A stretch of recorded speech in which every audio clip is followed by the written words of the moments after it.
de lentes de contacto. Ya tenemos clarísimo por dónde comenzamos la anamnesis, por dónde vamos encaminando el interrogatorio, qué signos y qué síntomas estamos buscando en el paciente. Ya sabemos si hay alineación de los ejes visuales, si usa gafas, ¿cierto?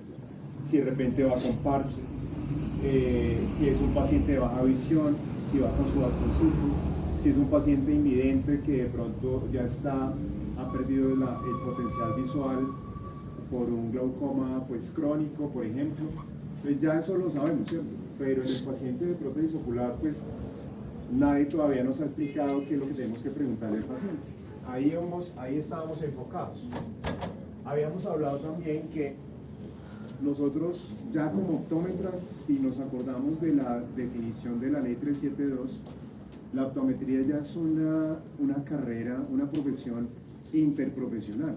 Es decir, que nosotros cuando trabajamos en el área de prótesis, cuando trabajamos en pediatría, cuando trabajamos en terapia visual, ya no trabajamos como profesionales aislados que mandamos gafas solamente, sino que hacemos parte de unos equipos interdisciplinarios. Ese paciente va a venir referido de otras especialidades y nosotros vamos a tener que trabajar de la mano con esas especialidades.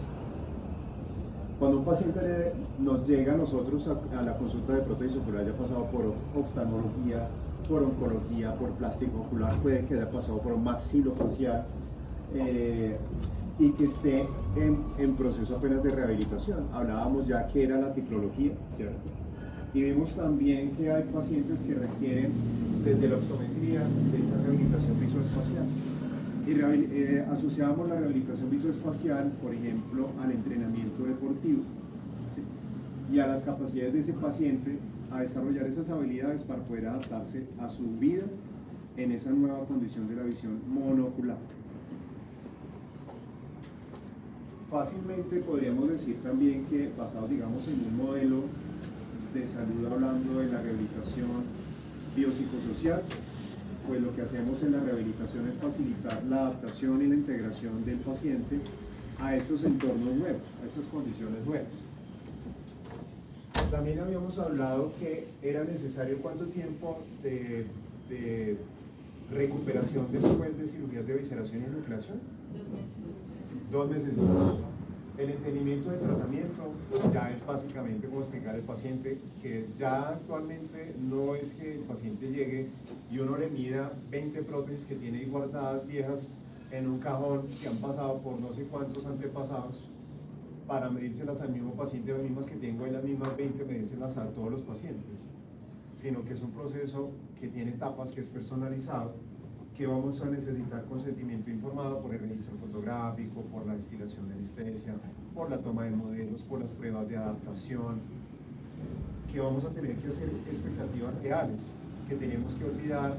Cuando trabajamos en rehabilitación nos toca olvidar las palabras exactitud, igualdad, perfección. Esas palabras salen de nuestro léxico cuando interactuamos con pacientes de prótesis ocular, porque ellos inmediatamente se hacen la idea de que la prótesis es perfecta, que la prótesis es idéntica, que la prótesis es exacta. Entonces cuando le decimos al paciente, no te preocupes, vamos a hacer una prótesis que es exacta, va a ser idéntica. Eso tiene que salir de nuestro vocabulario, porque el paciente de verdad se va a decepcionar cuando le entreguemos una prótesis y de repente no podamos solucionar la caída del párpado, la cicatrización palpebral, la abertura, la simetría, porque le dieron un disparo en el rostro. Entonces, ¿cómo le vamos a dar perfección a un caso de esos? Tenemos que tener en cuenta que todo lo que nosotros hacemos, creo que se los mencioné, todo lo que hacemos en el consultorio de optometría, todo lo que hacemos impacta la calidad de vida del paciente. Desde poner unas gafas de +2 en un paciente que es presbita de primera vez, hasta colocar una prótesis en un paciente. De lo que nosotros hagamos o de la forma en que nosotros hagamos las cosas depende si el impacto en la calidad de vida de esa persona es positivo o no es tan positivo. Porque cuando entregamos una prótesis ocular no solamente estamos entregando el dispositivo médico, sino que es una salida para que el paciente haga una reintegración familiar, social, laboral y escolar en los niños. ¿Sí? Súper importante. Hablábamos del modelo, un modelo que se viene trabajando en los servicios de salud más o menos desde los años 70, que es el modelo de salud biopsicosocial, que ve la salud no solamente como un hecho físico, sino que también involucra, digamos, esa parte emocional, la parte social del paciente. Entonces vamos más allá de colocar la prótesis ocular, ¿cierto? Del amputado, colocarle la prótesis sola.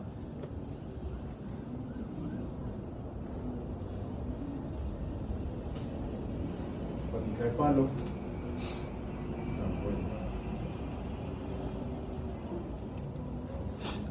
Vamos a volver.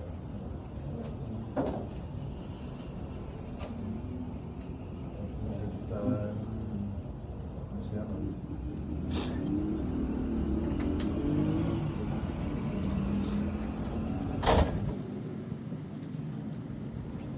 Hola, ¿vista? Buenos días.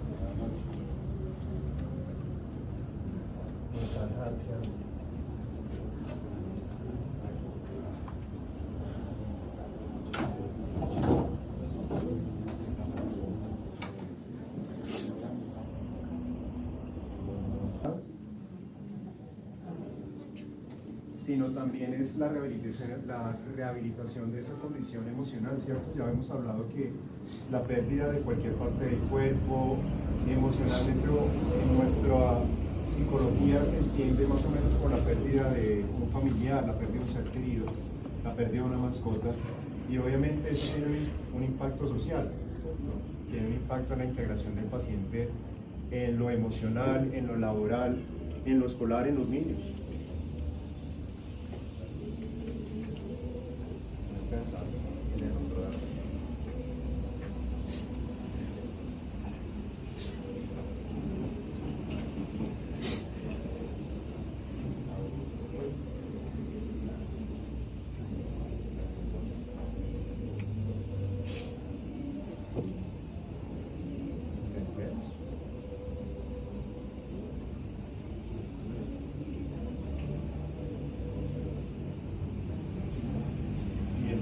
Esto de pronto reacciona, nos acordamos que estábamos hablando de qué preguntar, ¿cierto?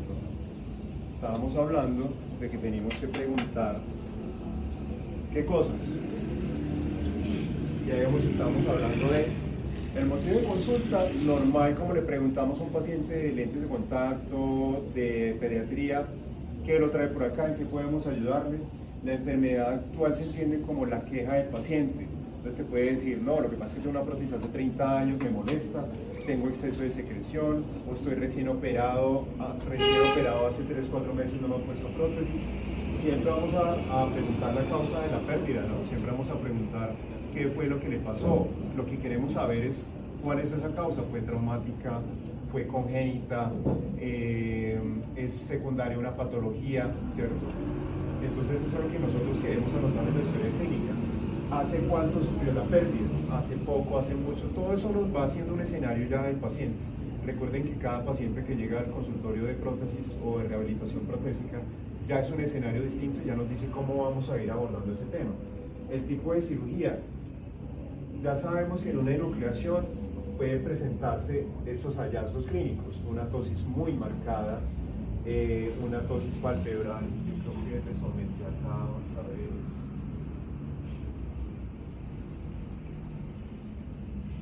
Podemos encontrarnos este cuadro, una profundización muy marcada del surco superior, con una tosis anoftámica. Fíjense que hay una pérdida de la firmeza, una laxitud del párpado inferior. Todo eso lo va anotando uno en el examen externo, ¿cierto? Hasta ahí yo lo he tocado del paciente, ¿sí? Si es un paciente pediátrico, acuérdense que les puede llegar con resonancias, les puede llegar con TACs de órbita, que uno tiene que ya más o menos tener una idea de cómo digerir el tema y de qué es lo importante ahí. ¿Listo?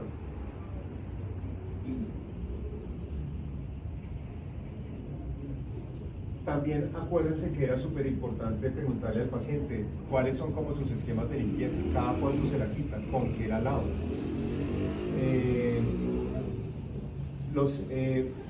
Los pacientes a veces son muy creativos, entonces tú le preguntas con qué lava la prótesis y resulta que te dice, no, es que a mí me dijeron que yo tenía que lavarla con alcohol, agua caliente, cepillo y crema de dientes todas las noches.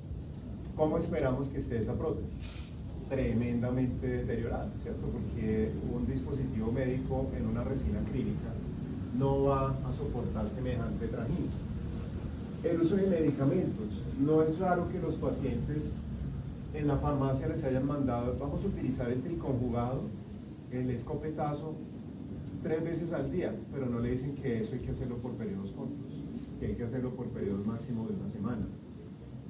Revisión del historial, sobre todo en casos pediátricos, otros antecedentes, ojo seco sobre todo, consentimiento informado para todo. Ahí es donde cobra mucho sentido lo que hablábamos sobre etiología de la naftalina, sobre todo para todo tipo de casos. Estos son, ahí los estamos anotando hace 8 días, de aquí cuáles me interesa mucho que recordemos. El de la tisis bulbi, que ya lo habíamos anotado la vez pasada, que es el Q110, que es tisis bulbi, y lo vamos a saltar aparte. Es súper importante, porque siempre los vamos a tener en cuenta. El otro, ¿cuál era? El de anoftalmia, que es ¿cuál? ¿Cuál es anoftalmia? Oigo voces tímidas por allá. Q111. Otro que nos interesa mucho, ¿cuál será? Pues microftalmia congénita.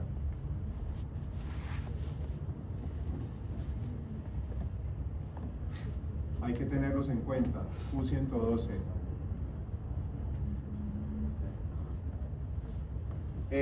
Presencia de ojo artificial, Z970. Muchos pacientes ya nos van a llegar siendo usuarios de prótesis. Z970. Se parece mucho al de presencia de lentes intraoculares. ¿Cuál es el de lentes intraoculares? Ustedes lo tuvieron que haber puesto alguna vez en sus historias clínicas. Ya les tuvo que haber llegado un paciente que le han hecho cirugía de catarata. ¿Listo? Trastornos de la órbita. Cuando encontramos un paciente que tiene, por ejemplo, este síndrome anoftálmico, ¿se acuerdan cuando hablábamos del síndrome anoftálmico? Esto describe un síndrome anoftálmico. La profundización del surco, la pérdida de volumen ocular, la profundización de esta área del surco superior, la ptosis, la pérdida de firmeza o la laxitud del párpado inferior, el acortamiento de los fondos de saco también se puede contar ahí. Entonces, cuando encontramos esos trastornos de la órbita, ahí también podemos mencionar el acortamiento de los fondos de saco. Cuando los fondos de saco, los párpados del paciente ya no son retentivos, uno coloca eso en el examen de la biomicroscopía y uno en la historia clínica lo puede colocar con el diagnóstico de H058, que son los otros trastornos de la órbita, ¿sí? Otro que es común son las secuelas de traumatismo del ojo y de la órbita, el T904. Sí, T904.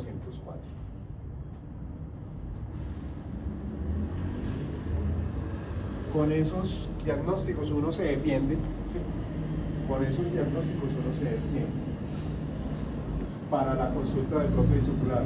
Acuérdense que hay casos que rehabilitamos con lentes de contacto protésicos, entonces ahí funciona mucho el de otras opacidades o cicatrices de la córnea. Y el S051 también, es que hay varios, estos son como los más comunes, los de arriba, ¿sí? La contusión, sí, también me pega ahí, S051.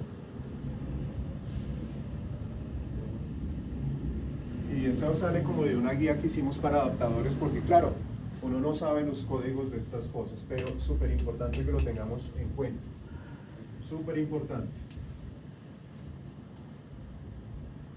Ya habíamos pasado acá y yo les había contado lo siguiente, que esto es como lo que uno mira ya en el examen cuando uno ya va a enfrentarse con el paciente. En el examen externo ya les conté, ¿sí o no? El estado de la prótesis, ¿qué podría uno hacer con? Básicamente la prótesis uno la trata como un dispositivo médico. Si miramos unas gafas, si miramos unos lentes de contacto en la lámpara hendidura, uno mira cómo está la superficie, si está rayado, si está deteriorado. En el uso de conformador, uno describe cavidad anoftálmica con conformador, sin conformador, porque ya para nosotros una cavidad anoftálmica que lleve mucho tiempo sin conformador o sin prótesis, ya es un indicativo de que tenemos que revisar muy bien la profundidad de los fondos de saco, puede que esté afectada. La presencia de secreción. Eso puede estar relacionado con el uso de una prótesis en malas condiciones, por ejemplo. El estado de los fondos de saco son amplios, son profundos, hay una retracción moderada, hay una retracción severa. ¿Qué pasa si hay una retracción severa de los fondos de saco? ¿Qué es lo que se pierde? La capacidad de retención, ¿cierto? Capacidad retentiva. Pues así mismo lo escribe uno en la historia clínica. Pérdida de la profundidad de los fondos de saco o pérdida de la capacidad retentiva. Hay pacientes que el motivo de consulta va a ser, doctor, lo que pasa es que hace 3 meses ya la prótesis no me encaja, se me sale sola. Me tengo que poner un microporo o algo porque se me sale. Ya de una ustedes están pensando en que el paciente perdió la profundidad de los fondos de saco. Seguramente tiene una prótesis hace mucho tiempo, tiene un proceso inflamatorio que no ha sido manejado. Adherencias conjuntivales. ¿Cómo se llaman las adherencias conjuntivales? Cuando hay tisis bulb, por ejemplo, se puede aparecer esa adherencia de la conjuntiva tarsal a la vulvar y eso nos va a afectar la retención de las prótesis ocular y también se puede presentar en pacientes anoftálmicos. Si hay suturas, el estado del implante, que ya lo vamos a mirar, la movilidad, ya ahorita les voy a explicar por qué es importante revisar que el paciente con la prótesis ocular tenga una oclusión completa.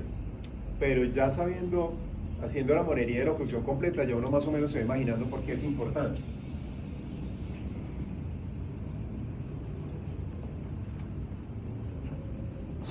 Porque dijimos hace 8 días, dijimos que la oclusión palpebral en el paciente de prótesis era súper importante. ¿Te acordás? ¿Por qué dijimos?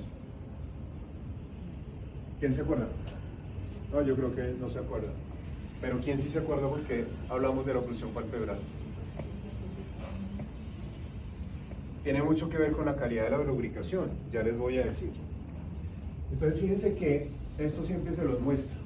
A veces la lágrima es maravillosa y cuando estamos viendo el paciente face to face, la prótesis se ve como brillosita y uno dice, debe estar buenísima. Y entonces, pacientes, ¿y cuánto la tiene? No, hace 23 años y uno dice, uy, no, eso no puede ser real. Ya uno se acerca a la lámpara del vidrio y empieza a ver estas especímenes. Cuando el paciente ya no parpadea y uno, ya cuando la superficie de la prótesis se seca, nos empieza a evidenciar todas estas bellezas.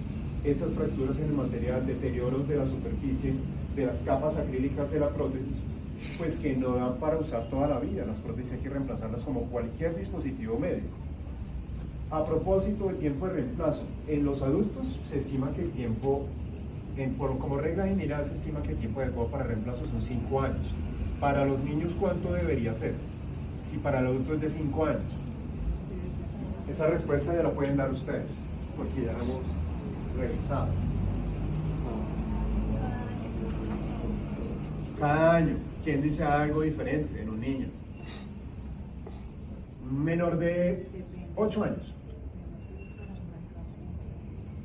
Ya tenemos elementos para responder esa pregunta. Digan cualquier número. ¿Cada año solamente? ¿Cada 6 meses? Sí. Lo que pasa es que, ¿sabes cuál es la respuesta mejor ahí? Es que depende. Depende del estado de la cavidad y depende del momento de rehabilitación en el que se encuentre el paciente. Si es un paciente que estamos trabajando con expansores, eso es cada mes. Si ya tiene su primera prótesis, seguramente se le hará un cambio al año. Si es un niño mayor de 10 años, ya la frecuencia disminuye, ¿cierto? Es un depende de la etapa de rehabilitación en la que se encuentre el paciente. Puede ser desde cada mes hasta cada año, cada 2 años, en un niño.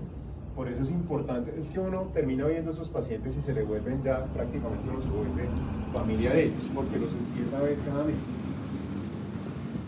Entonces, esto se describe en la biomicroscopía, como un deterioro de la prótesis ocular, presencia de fracturas, de deterioro de la capa acrílica, ¿vale? ¿Listo? Eso en el estado de la prótesis. Esta siempre la muestro, algunos ya la conocen, otros no. ¿Saben qué es esto que hay acá?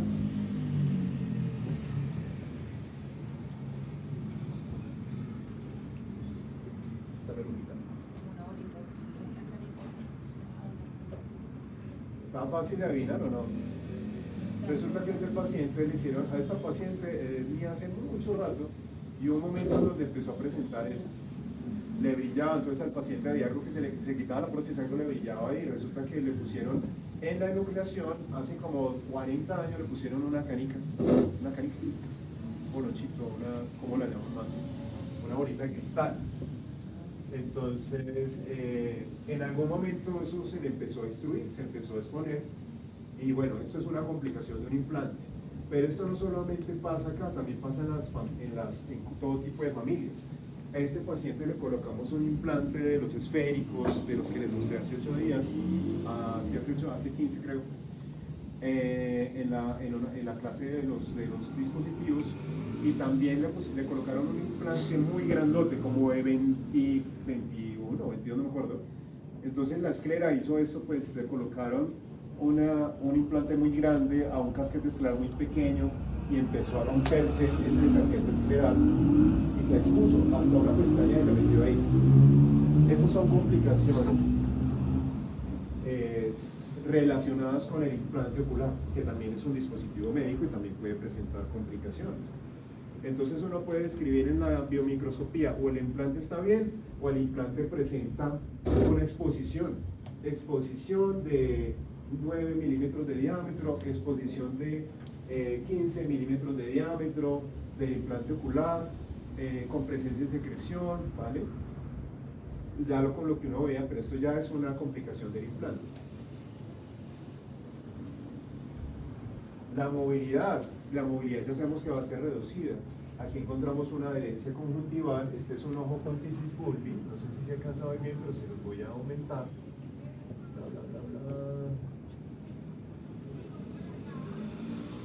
Resulta que este es un paciente, lo vi hace mucho rato y no lo volví a ver. El paciente se decepcionó un poco, ya les cuento, porque 30 y algo, estaba en sus 30, joven.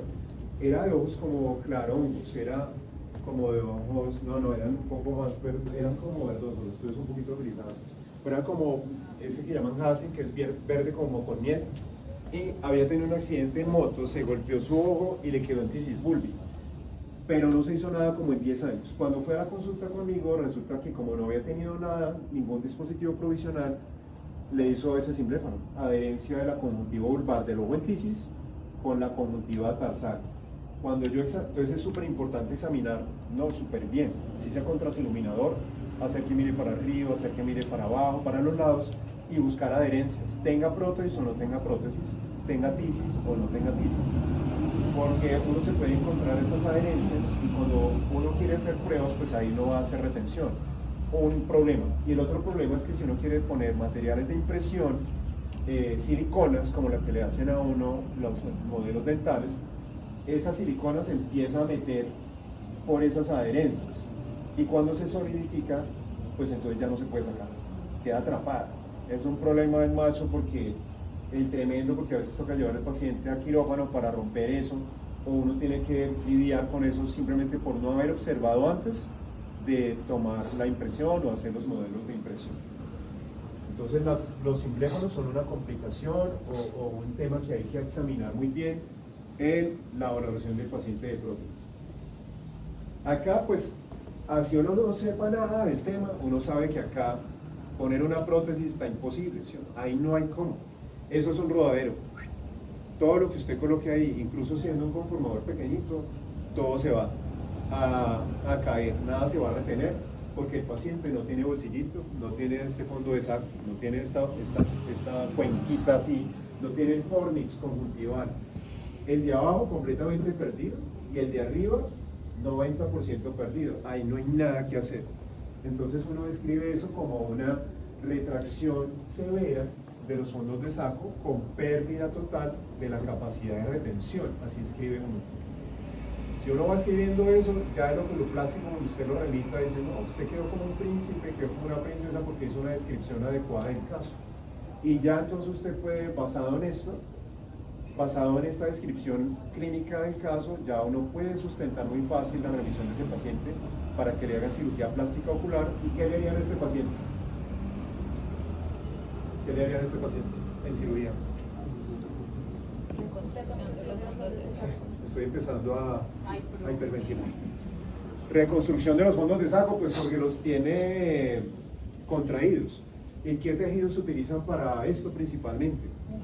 El injerto de mucosa del labio es lo más común, o sea, de 100, 90 las hacen con eso, y el otro poquito lo hacen con tejido del pabellón auricular. ¿Listo? La idea es que estamos relacionando todo con lo que vamos avanzando, ¿no? No son temas separados, todo va relacionado.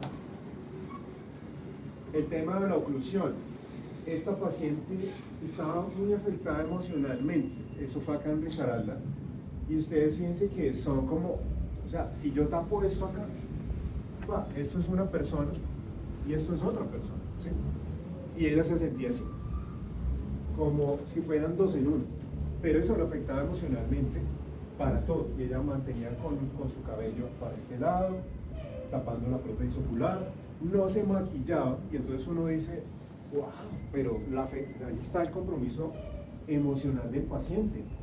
No tiene oclusión palpebral, entonces ¿de qué creen que se quejaba esta paciente? ¿Cuál creen que era la queja principal de este paciente? La sensación de sequedad, la sensación de cuerpo extraño, la presencia de secreción. Si vamos a hablar de ojo seco, ¿qué pasa cuando hay sequedad en la superficie del segmento anterior? Hay inflamación, ¿sí o no? Sí o sí, eso es el ojo seco. La cavidad ocular, o sea, lo que vemos dentro de la cavidad ocular, el tejido que tapiza la cavidad ocular es un remanente del segmento anterior. Si hay sequedad, hay inflamación y el paciente va a ser muy sintomático.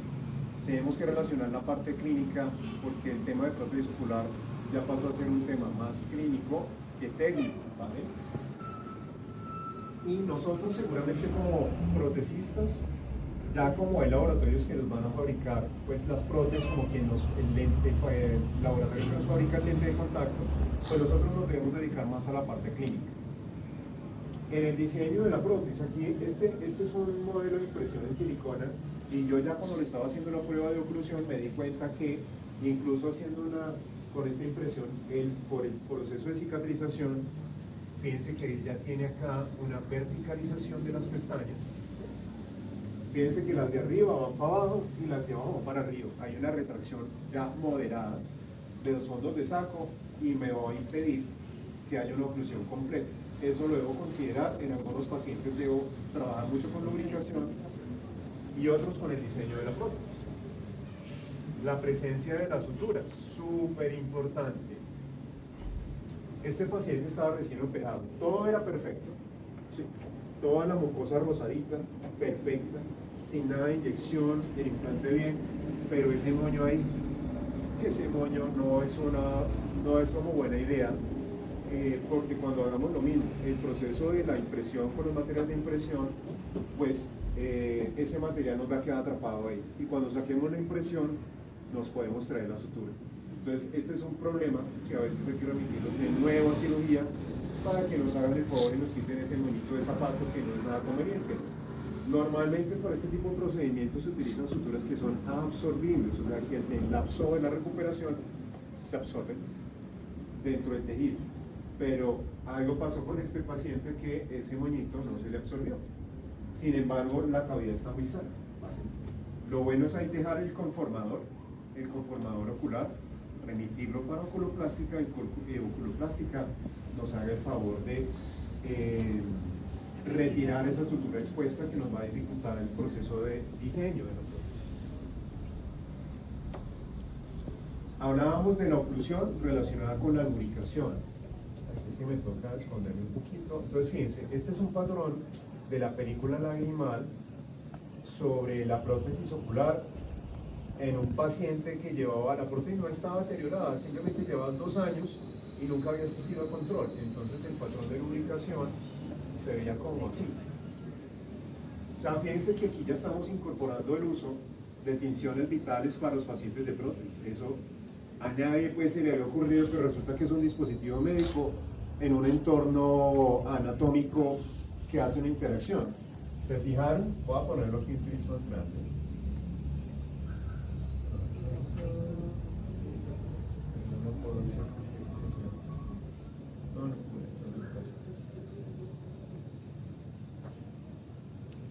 Es un patrón irregular, ¿cierto? Con muchas lagunas en el parpadeo. Es como que si no tuviera un boot, por decirlo así, pero estamos hablando la película lagrimal sobre la prótesis. A estos dispositivos son muy agradecidos porque les podemos hacer como un mantenimiento de la superficie. Y entonces ya vemos que hay una diferencia en el patrón lagrimal sobre la prótesis antes y después de hacerle mantenimiento. O sea, clínicamente está muy recomendado decirle al paciente que realice una vez al año mantenimiento de la prótesis ocular. Va a ser un dispositivo que usar 24/7. Duerme con él. No se lo quita sino 1 o 2 veces al mes para hacerle limpieza. Entonces, obviamente que la superficie va a tener cierto grado de desgaste, de deterioro. Así que una vez al año, para un dispositivo que dura 5 años en un adulto, es apenas lo recomendable. Por eso es tan importante que un paciente, por ejemplo, esta paciente va a tener, ¿qué tipo de patrón lagrimal va a tener esta paciente? No, sin medicarse. ¿Qué tipo de patrón va a tener esa paciente? Pues el más seco del mundo, porque cuando hay nunca hay oclusión, jamás, nunca, jamás en la vida, nunca. Es un paciente muy sintomático. ¿Qué elementos utilizamos? No, utilizamos muchas cosas. Utilizamos, por ejemplo, siempre hemos escuchado que hagamos la limpieza de la cavidad con un copito. Eso yo me di cuenta que era muy traumático, coger al paciente y coger con el copito y por allá buscarle la secreción. Ha sido mucho mejor hacer irrigación de la cavidad con suerito fisiológico que conseguimos en cualquier farmacia. Recostamos al paciente, le mandamos su chorrito y por irrigación, o sea, se va llenando la cavidad, por llenado nos va sacando la secreción. ¿Sí? Obviamente lo tenemos con cuidado, inclinamos un poquitico al paciente, le ponemos su gasita acá para no hacerle un desastre. Chupitas, hay que tener siempre chupitas, hay que tener conformadores, hay que tener anestesia tópica, hay que tener jeringas porque ahorita les muestro, cuando tomamos los modelos de impresión los hacemos con jeringas de 10 ml o con las mismas pistolas que ustedes han visto que se hacen las impresiones para orejas, para nariz, para manos y para dedos, se utiliza también así. ¿Quién vio los Oscars anoche? Un pedacito. ¿Quién ha visto Frankenstein? La película.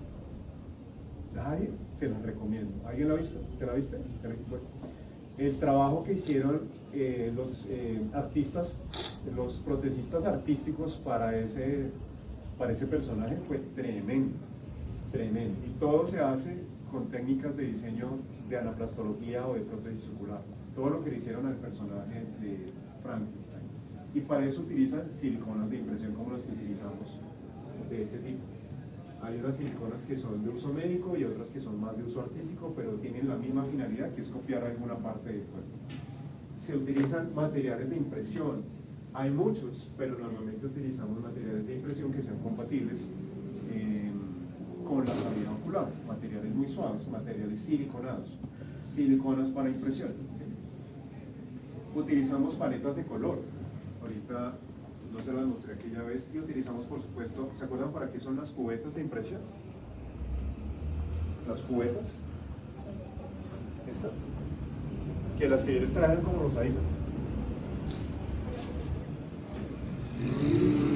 No, pero tienen la misma función, les recuerdo, tienen la misma función de las cubetas cuando las ponemos en la cavidad oral para tomar impresión de la cavidad oral, que es contener el material de impresión mientras se solidifica la silicona y nos saca el modelo anatómico, ¿cierto?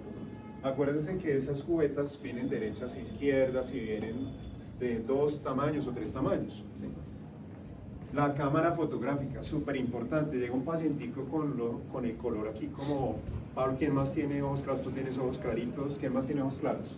Aquí. ¿Quién más es así como de ojitos claros? ¿Tú qué color de ojos tienes? Wow.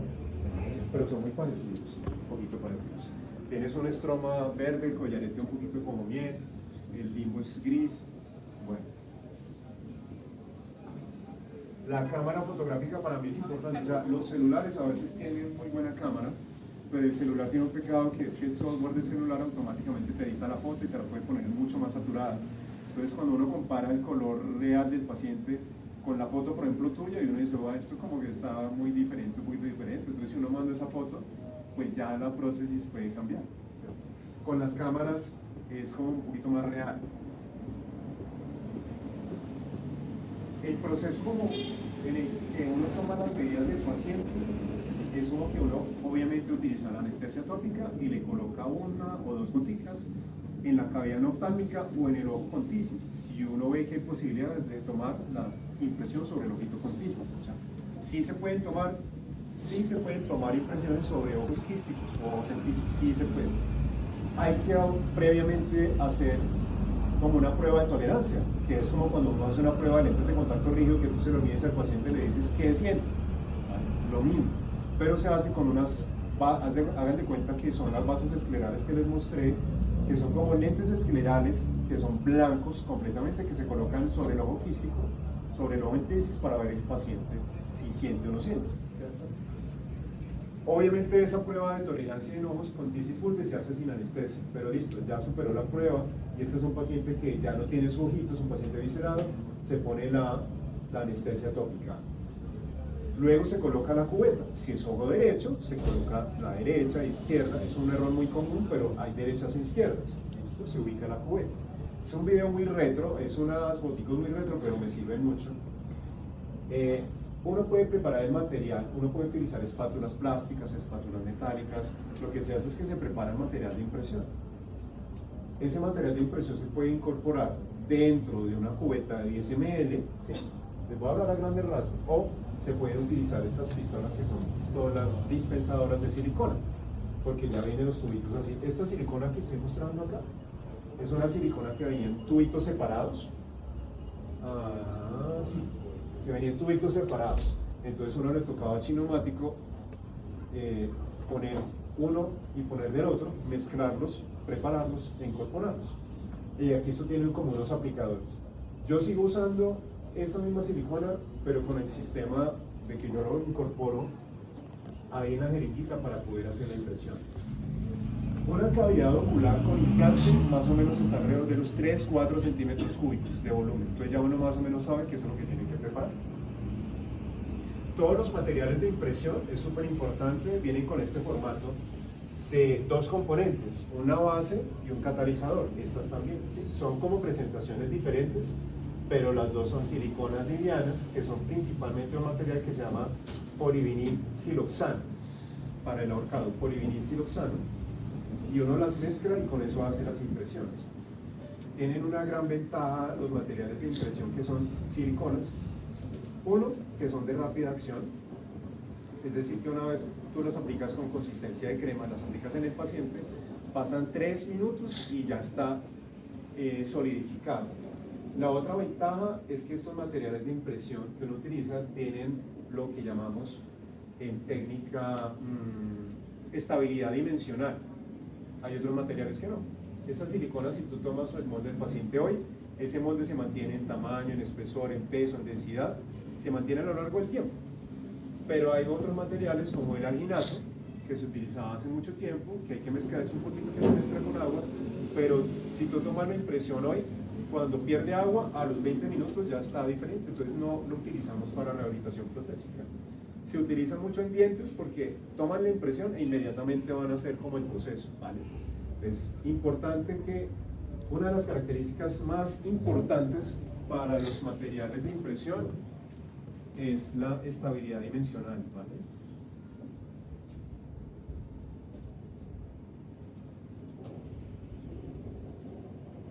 Es como la característica importante.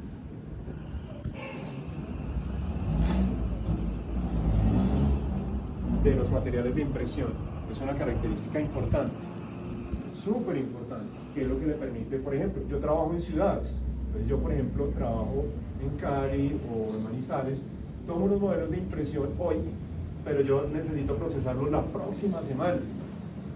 Entonces necesito un material de impresión que me asegure que la impresión que tomé hoy se me va a mantener las mismas características físicas la próxima semana cuando la empecemos a procesar en el laboratorio.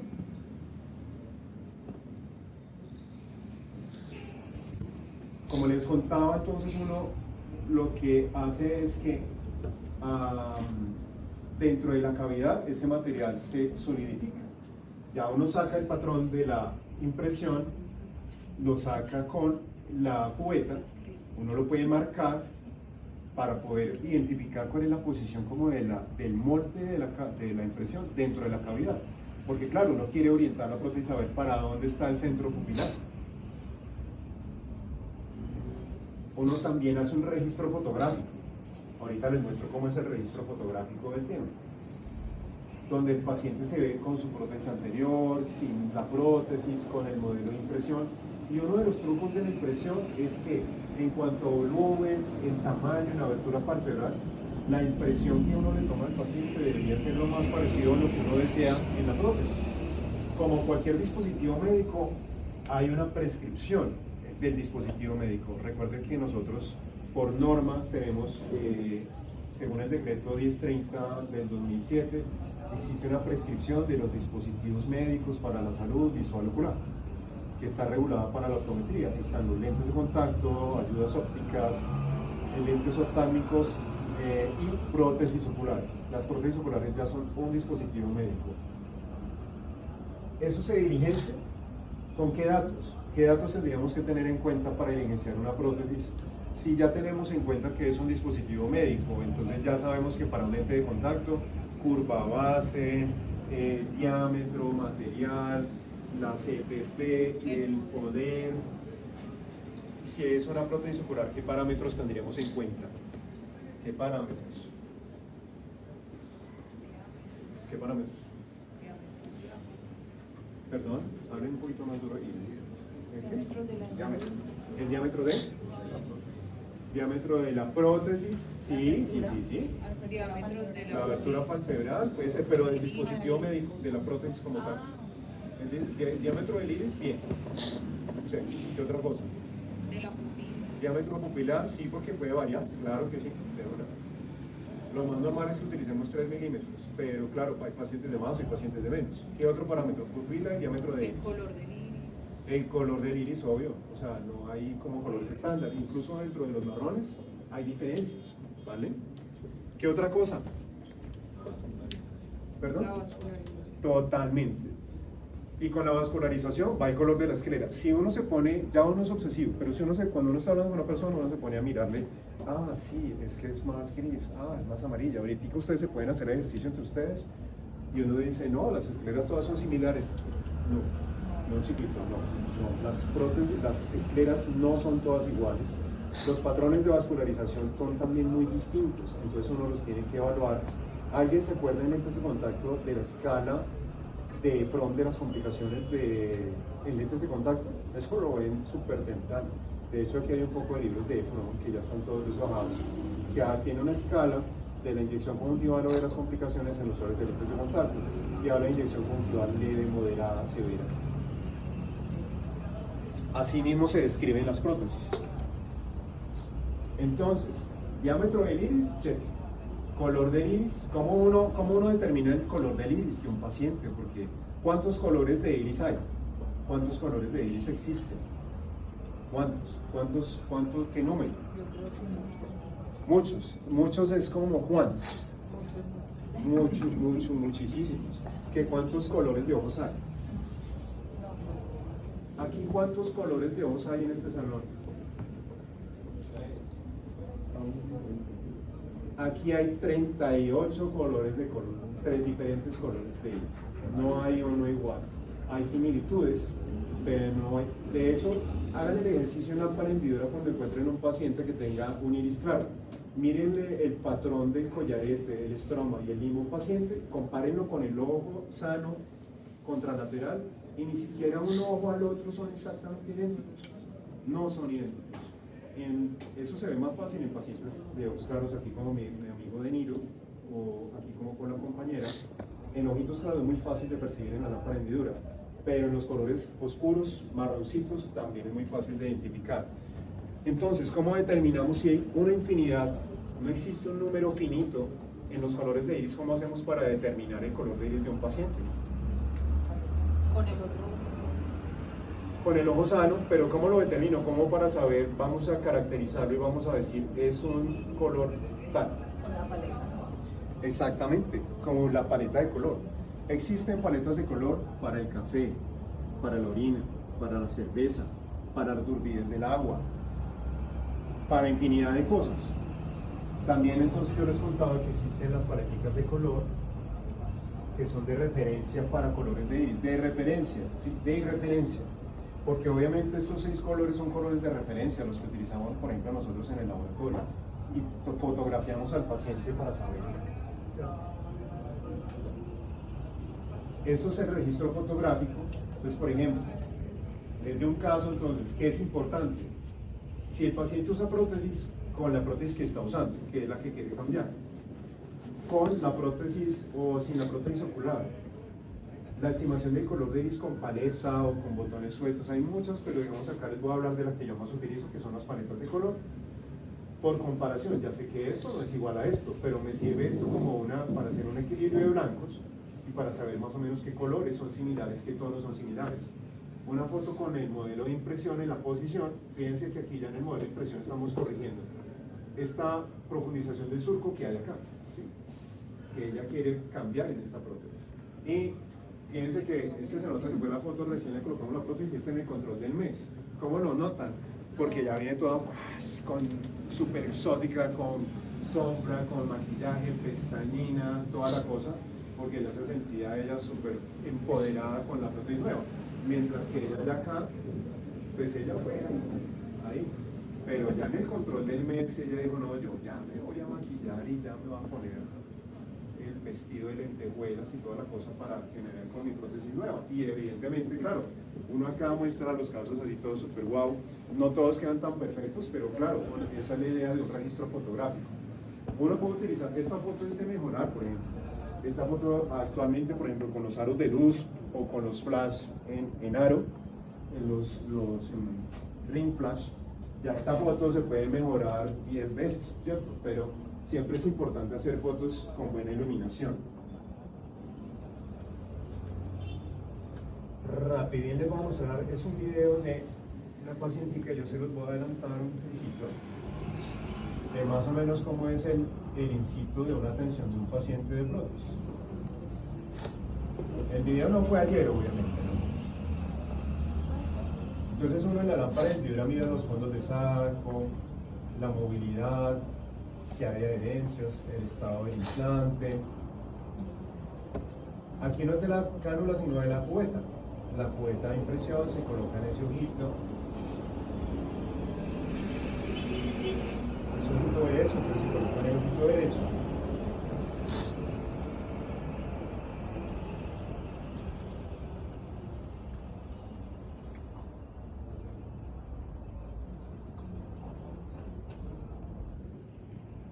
Aquí estamos haciéndolo a la antigüita, como les contaba, con los tubos que son colapsibles que vienen aparte de la base y el catalizador. Tengo una jeringuita ahí en la mano. Uy, este video es muy viejo. Bueno, ahí se mezcla una espatulita plástica. Uno incorpora ese material en la jeringa y ahí tenemos unos 3 centímetros cúbicos. Ella era una tisis bulbi. Y fíjense que uno puede tomar módulos de impresión con esos materiales, con la cubeta, de la manera adecuada, pues, en un paciente de tisis bulbi para diseñar su prótesis. ¿Alguien ha visto en internet o en redes esa técnica para adaptación de lentes de contacto esclerales en superficies complejas que se llama iPrint Pro? Recuérdenme mandarles como un videito de eso. Hacen impresión del globo ocular con la ectasia corneal, hacen una impresión con material de impresión sobre el globo ocular. Bueno, dio lo que alcanzó. ¿Nosotros hasta qué hora es que tenemos clase? ¿Hasta las 8? Sí, yo